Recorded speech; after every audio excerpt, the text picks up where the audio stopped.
अस्सलाम वालेकुम नाजरीन। इस एपिसोड के आगाज में हम देखते हैं एला किले में कमांडर अपने साथियों के साथ बैठा खाने के मेज पर खाना खा रहा होता है और कहता है यह ज़ियाफत सलेबियों के दुश्मन सलाहुद्दीन की मौत के एजाज में है। तो उसका एक साथी पूछता है सलाहुद्दीन अयूबी को गोकबोरू ने मार दिया है, क्या ये सच है? तो कमांडर कहता है हाँ, गोकबोरू को सालों तक यहाँ रखने का कुछ फायदा तो हुआ। और फिर दूसरा आदमी पूछता है अच्छा, तो गोकबोरू को यहाँ कौन और क्यों लाया था? मगर कमांडर कहता है खामोश, हर चीज हर जगह बताई नहीं जाती। शाम में करातेगन अल्बेस के साथ आगे बढ़ते हुए कहता है अल्बेस, कान खोलकर मेरी बात गौर से सुनो। हमारा काम यहाँ पर जल्द ही खत्म हो जाएगा। मैं अपने भांजे को इस जाहल के पास नहीं छोड़ूंगा। अब जबकि सलाहुद्दीन भी चला गया तो अब इस जाहल के किए धरे को बर्दाश्त नहीं कर सकता। हम पहले ही मौके पर अपने भांजे को यहाँ से अगवा कर लेंगे। तो अल्बेस हैरानगी से कहता अगवा करेंगे? तो करातेगन उसे खामोश करवाते हुए कहता है चुप रहो, चुप, ठहरो, अभी नहीं, वक्त आने पर बताऊंगा। अब मेरे साथ चलो। इधर काहिरा में काजी फाजल आगे बढ़ ही रहे होते हैं कि एक सिपाही आकर कहता है कौन से महिला आई है, वो आपसे मिलना चाहती हैं। तो काजी फाजल हैरानगी से कहते हैं आने दो इसे। इजाजत मिलते साथ ही महिला वहां पे आती है और उनसे कहती है जो कुछ हुआ मैंने सुना, लेकिन मुझ में इतनी ताकत या हिम्मत नहीं है कि मैं आपको अपनी हालत बयान कर सकूं। मैं सिर्फ सलाहुद्दीन की मैयत देखना चाहती हूँ। तो काजी फाजल कहते हैं कौन तो महिला? ये ना तो कानूनी और ना ही रवायती तौर पर दुरुस्त दरख्वास्त है। हमारे सुल्तान की लाश को पहले ही दफन कर दिया गया है। ये सुनकर महिला गमगीन होते हुए कहती है मेरे ख्याल में उनकी कब्र की जियारत करने में कोई हर्ज नहीं है। जवाबन काजी फाजल कहते हैं यकीनी तौर पर कोई हर्ज नहीं है, लेकिन ना जाना ही बेहतर होगा। अवाम की नजरों में ना आना ही बेहतर है। तो महिला उनसे कहती है बराए मेहरबानी काजी फाजल, बराए मेहरबानी, क्योंकि मेरा दिल बहुत दर्द कर रहा है, बराए मेहरबानी। ये सुनते साथ ही काजी फाजल सोच में पड़ जाते हैं और महिला की आंखों से आंसू बह पड़ते हैं। उधर हम देखते हैं कि बोरो गोकबोरू और अपने साथियों के हमरा एला किला की जानब जा रहा होता है। गोकबोरू उससे पूछता है तुम्हारा मंसूबा क्या है? हमारे सामने दाखिल होने के लिए दरवाजे नहीं होंगे। तो बोरो कहता है हम ये पहले भी कर चुके हैं। और फिर कराकोश कहता है ये काफर हफ्ते में एक तफरीही दावत का इंतजाम करते हैं। मैंने तब देखा था जब मैं जंदान से हवा लेने गया था। ये सुनकर गोकबोरू कहता है जब वो आराम कर रहे होंगे तो हम उन पर हमला करेंगे। तो अली कहता है तुमने सोचा होगा कि हम अंदर कैसे जाएंगे कराकोश? जवाबन कराकोश कहता है मैंने यकीनन सोचा है। तख्त के कमरे की तरफ एक खुफिया रास्ता है, हम वहां से दाखिल होंगे। ये सुनते और कहते साथ ही वो सब आगे बढ़ जाते हैं। दूसरी जानब मैला एक कब्र तक जा पहुंचती है और कब्र पर बैठकर रोते हुए कहती है सलाहुद्दीन क्या होता अगर मैं एक बार फिर अपने जज्बात का इजहार कर पाती। काश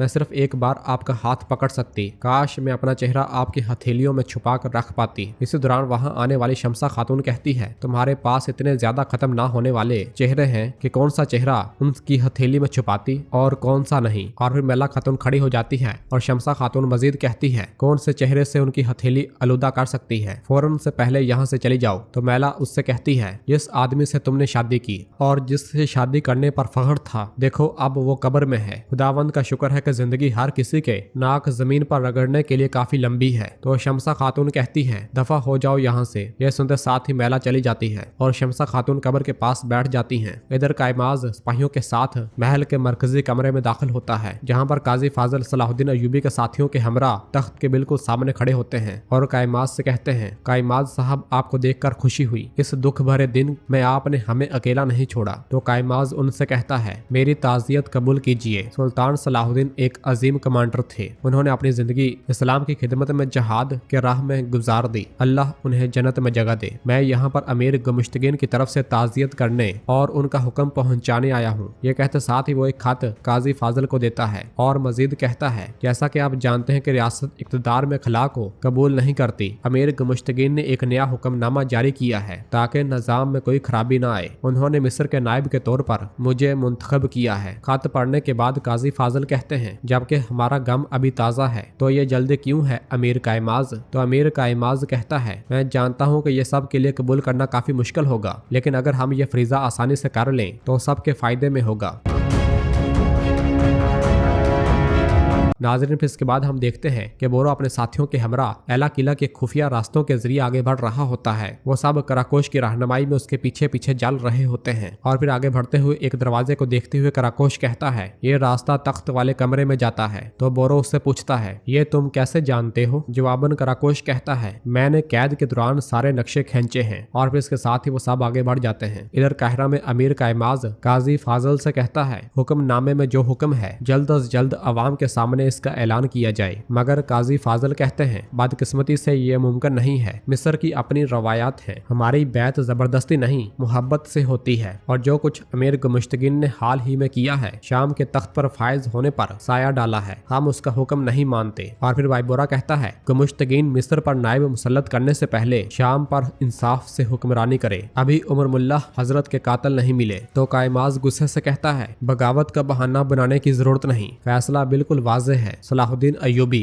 मिस्र में सुल्तान इस्माइल के नायब के तौर पर इस तख्त पर बैठा था। चूंकि वो मर चुका है तो नया नायब लाने का हक अमीर गुमुश्तगीन का है। तो काजी फाजिल उसके सामने ही फरमान फाड़ डालते हैं और टुकड़े टुकड़े करके उसके पाँव में फेंक डालते हैं। ये सब देखकर कायमाज गुस्से से कहता है तुम हद से बढ़ रहे हो काजी फाजिल। हुक्म की नाफरमानी के इल्जाम में कमरे में मौजूद तमाम सिपाहियों को गिरफ्तार कर लो। सिपाहियों के आगे बढ़ते साथ ही उन पर तलवारें तान ली जाती हैं। ये सारा मंजर देखकर कायमाज कहता है तुम ये जो कर रहे हो ये जंगी रियासत के खिलाफ बगावत है। तो बाइबोरा अपनी तलवार उसके गले पर रखते हुए कहता है फिर वो बदमाश मुश्तगीन आकर रोक ले बगावत को, वो हमारी लाशों से गुजरे बगैर काहिरा हासिल नहीं कर सकता। और फिर काजी फाजिल उससे कहते हैं तुम अपने सिपाहियों के साथ हमारे कैदी हो कायमाज। ये सुनकर कायमाज कहता है तुमने जो कुछ किया है तुम्हें इसकी बहुत भारी कीमत अदा करनी पड़ेगी, बहुत ही भारी। उधर एला किले में कमांडर अपने साथियों के साथ मुसलसल खाना खा रहा होता है। इसी लम्हे बोरो अपने साथियों के हमरा अलमारी के पीछे से आ निकलता है। उन्हें वहां देखकर वो सब चौंक जाते हैं और वो पलक झपकते साथ ही उन पर टूट पड़ते हैं। सबका काम तमाम कर लेने के बाद गोकबोरू कमांडर को दबोच लेता है। और फिर बोरो कहता है इतराफ को देखकर इस बात को यकीनी बनाओ कि यहाँ पर कोई ना आए। और फिर गोकबोरू कमांडर से कहता है मैं अभी तुम्हारे मुंह से हाथ हटा दूंगा, अगर तुम चीखोगे तो मैं तुम्हारा सर काट डालूंगा। तो कमांडर कहता है तुम लोग एक बार पहले फरार हो चुके हो, दोबारा नहीं हो पाओगे। मेरे आदमियों के आने पर तुम सब लोग मरोगे। तो गोकबोरू उससे कहता है ज्यादा बकवास न करो वरना मैं तुम्हारा गला घोंट दूंगा। मुझे और कराकोश को यहाँ रखने के लिए तुम्हें किसने कहा? मुझ पर इतना अरसा जुल्म किसने किया? बताओ मुझे। तो कमांडर कहता है तुम ये हरगिज मुझसे नहीं जान पाओगे, मुझसे एक भी लफ्ज नहीं निकलवा सकोगे। तो गोकबोरू उसका गला दबाते हुए कहता है तुम बोलोगे, जरूर बोलोगे। ये कहते साथ ही उसके हाथ पर एक जोरदार बाला दे मारता है और फिर उसके मुंह पर हाथ रखते हुए कहता है तुम चीख नहीं पाओगे और बोलोगे। इधर काहिरा में कायमाज को जंदान में डाल दिया जाता है। तो वो गुस्से से चिल्लाते हुए काजी फाजल से कहता है मैं एक तो मौसल का मालिक हूँ और साथ में मिस्र का नायब भी हूँ, तुम मुझे यहाँ नहीं रख सकते, मुझे फौरन बाहर निकालो। तो काजी फाजल उससे कहते हैं जो लोग हक पर ना हो कैद खाना उनके लिए बहुत भारी रहता है, तुम तसल्ली से रहो, हम इस तरह आलूदा नहीं होंगे। तो कायमाज कहता है जब अमीर गुमुश्तगीन अपनी फौज के हमरा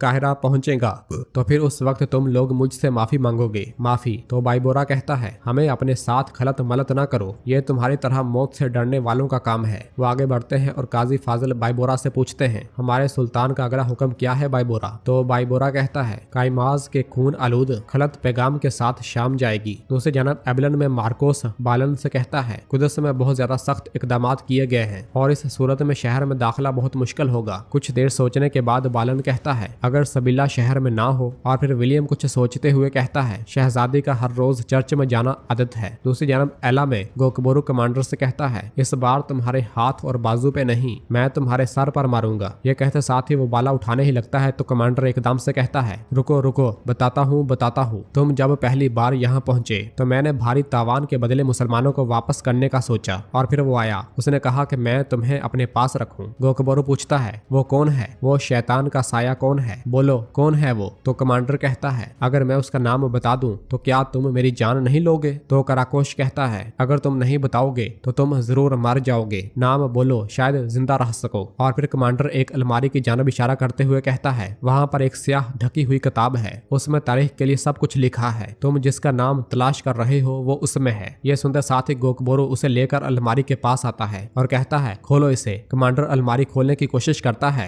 मगर वो नहीं खुलती। और फिर बाहर देखते हुए तोराब कहता है जल्दी करो, सिपाही आ रहे हैं, सिपाही आ रहे हैं। यह सुनते साथ ही गोकबोरू कमांडर को पीछे धकेल देता है और खुद अलमारी खोलने लग जाता है। और फिर कमांडर चाबी से गोकबोरू पर हमला करने ही लगता है कि बोरो उसका हाथ पकड़ लेता है और वही चाबी उसके सीने में गाड़ देता है और साथ में कहता है मरो काफिर मरो। जबकि गोकबोरू मुसलसल अलमारी खोलने की कोशिश कर रहा होता है और कहता है शायद इसने झूठ बोला है। तो नाज़रीन इसके साथ ही एपिसोड भी खत्म करते हैं। मिलते हैं बहुत जल्द अगली एपिसोड के साथ। वीडियो को लाइक कर दे और जिन दोस्तों ने अभी तक चैनल सब्सक्राइब नहीं किया वो जल्दी से चैनल सब्सक्राइब कर दे और बेल आइकन यानी घंटी वाले निशान को भी प्रेस कर दे ताकि आने वाले एपिसोड्स आपको आसानी मिल सकें। दुआओं में याद रखें। अल्लाह हाफिज।